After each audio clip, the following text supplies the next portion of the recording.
More manufacturers choose Cerakote than any other finish. Cerakote ceramic coatings are designed for professionals and should be applied with the proper training and equipment by a Cerakote certified applicator. It is critical to follow all of these instructions. If you have any questions, please contact a Cerakote representative.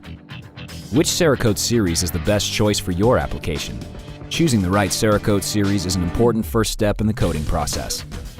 The Cerakote H series is a line of ceramic polymer hybrid coatings that are designed to provide unmatched performance with an attractive and desirable finish. Cerakote H series coatings provide exceptional corrosion protection, hardness, adhesion, flexibility, impact, chemical, and wear resistance.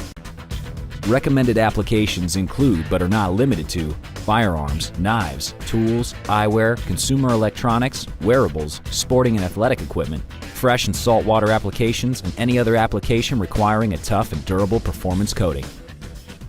The Cerakote Elite series is the world-class leader in thin film ceramic coatings.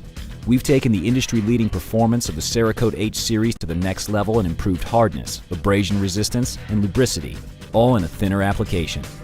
We've accomplished this by developing an advanced resin technology that enables the incorporation of the highest performance of engineered ceramics.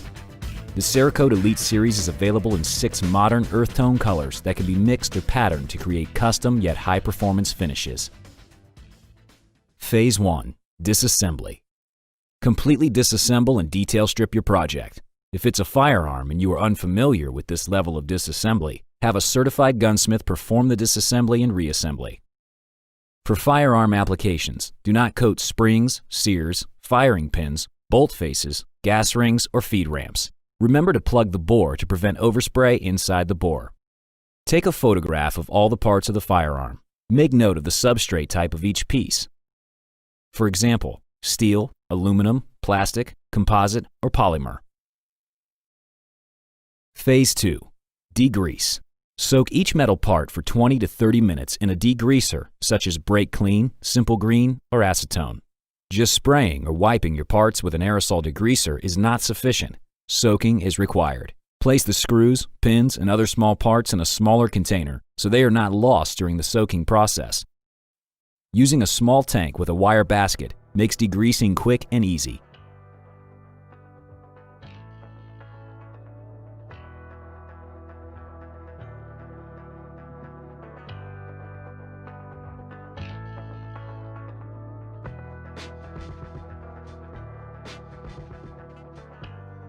It is not necessary or recommended to soak plastic and polymer parts in a solvent-based degreaser as to avoid damaging the part.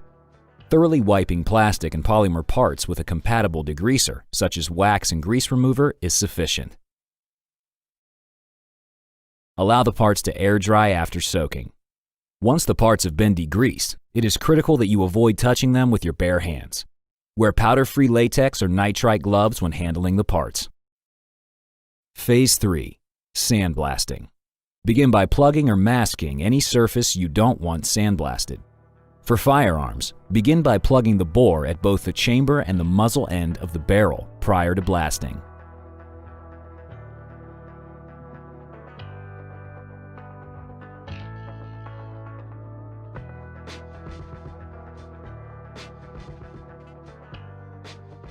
Sandblast metallic components with number 100 grit aluminum oxide or garnet sand at 80 to 100 psi.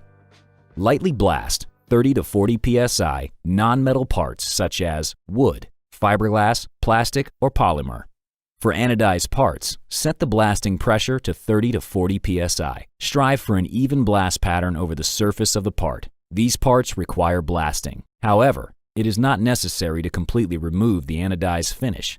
Anodized parts that have been sufficiently blasted should have a dull, matte appearance.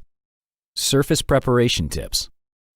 If the surface of the part is still shiny after blasting, you haven't blasted enough. Do not use too coarse of a grit.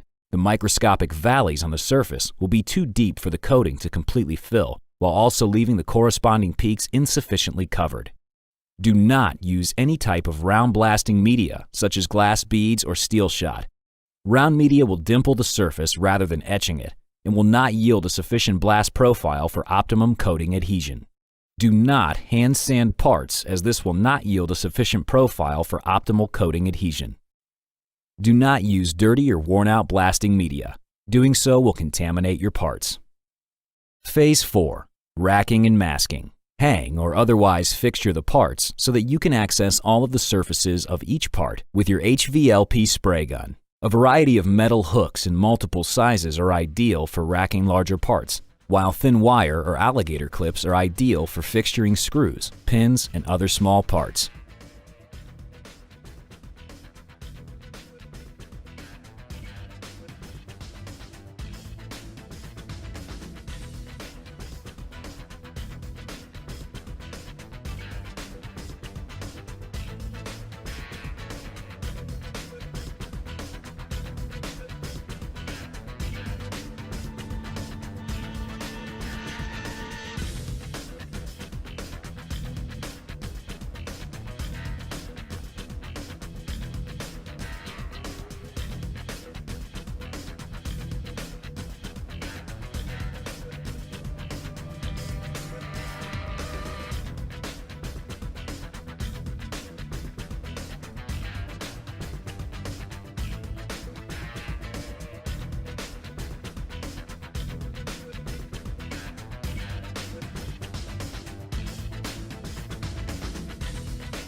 Phase 5.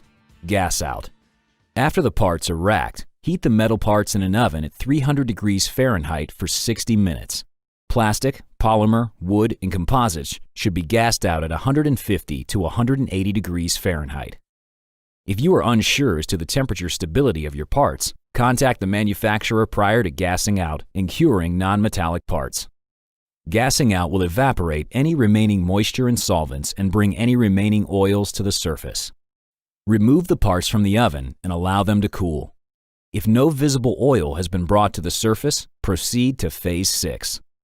If you see any oil residue or other indications that oil was brought to the surface of the part, re-clean the part by soaking it in the degrease tank and gassing out for an additional 30 minutes.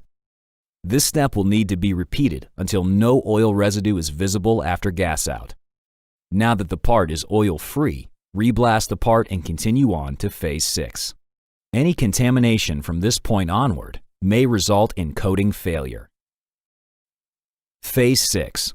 Coating preparation. Determine how much Cerakote you intend to use before mixing. Begin by vigorously shaking the bottle until the coating is completely mixed. Then shake some more for good measure.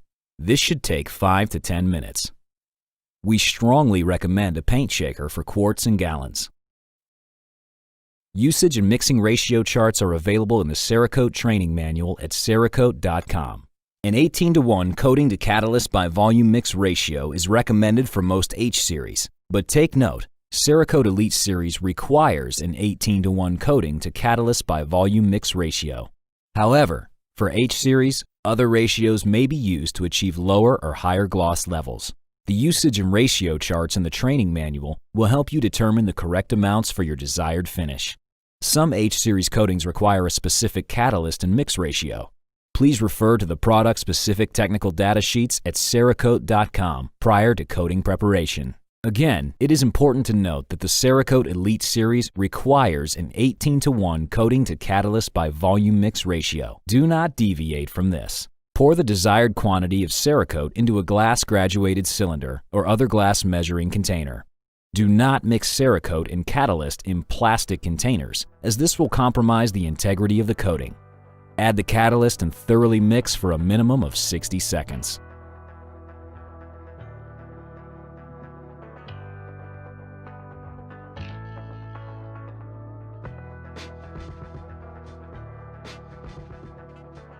For H series, pour the mixed coating through a 100 mesh strainer. For Cerakote Elite series, it is required to use a 325 mesh filter for proper straining. This is done to ensure that no contaminants will be sprayed onto the finished product. If the proportions of Cerakote to catalyst are incorrect or the combination is not thoroughly mixed, the quality and performance of the coating will be adversely affected. Pot life for mixed Cerakote is approximately 2 hours in an open or closed container, so mix only what you intend to use and avoid waste. Please consider these tips. If the coating sits for more than 15 minutes in the HVLP spray gun, it will begin to settle and re-agitation is required.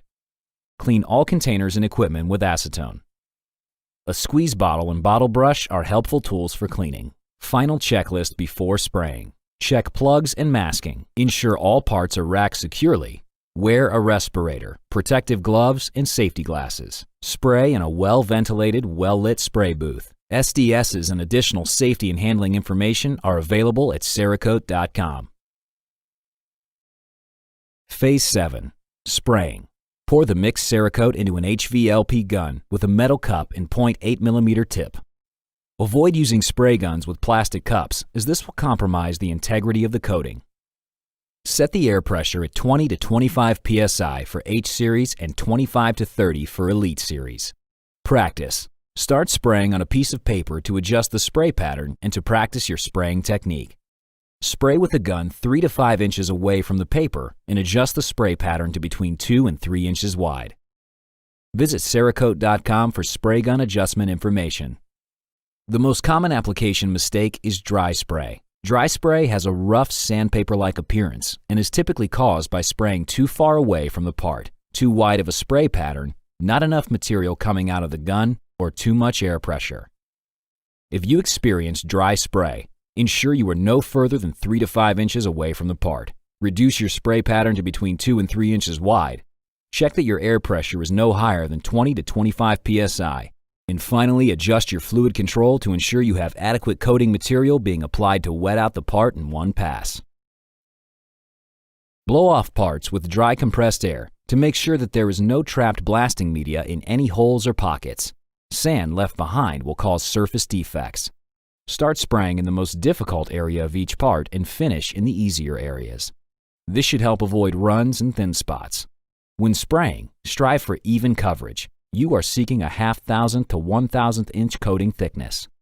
Spray with sufficient volume so that the Cerakote does not dry spray, which is when the coating dries in the air before reaching the part. When spraying, the part should appear wet, but not so wet that it wants to run. Cerakote will still be wet to the touch until it is oven cured. If you touch any coated parts before curing, the coating will be smudged and will need to be refinished. To achieve the recommended film thickness, 1 to 2 wet coats are recommended. If you make a mistake during spraying, such as a run, do not attempt to wipe down the part and respray. Rather, remove the wet coating with brake clean or acetone and repeat steps 2 through 6. Note: dispose of any unused catalyzed Cerakote according to local and state regulations.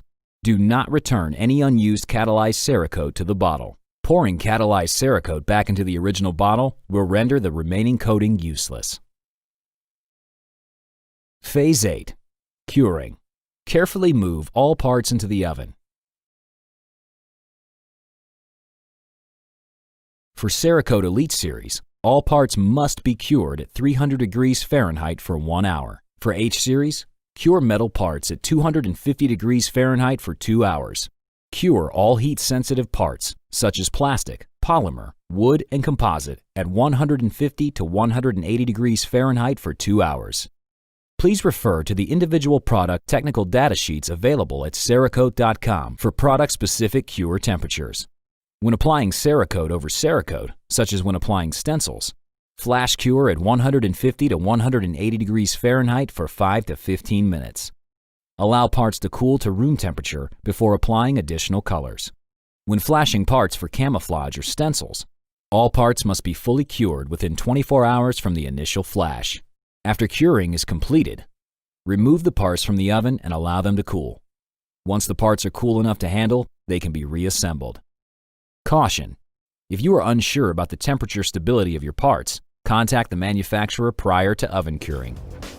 For questions, comments, or to inquire about becoming a certified applicator, please contact us at 866-774-7628 or visit us at Cerakote.com. Cerakote. Finish strong.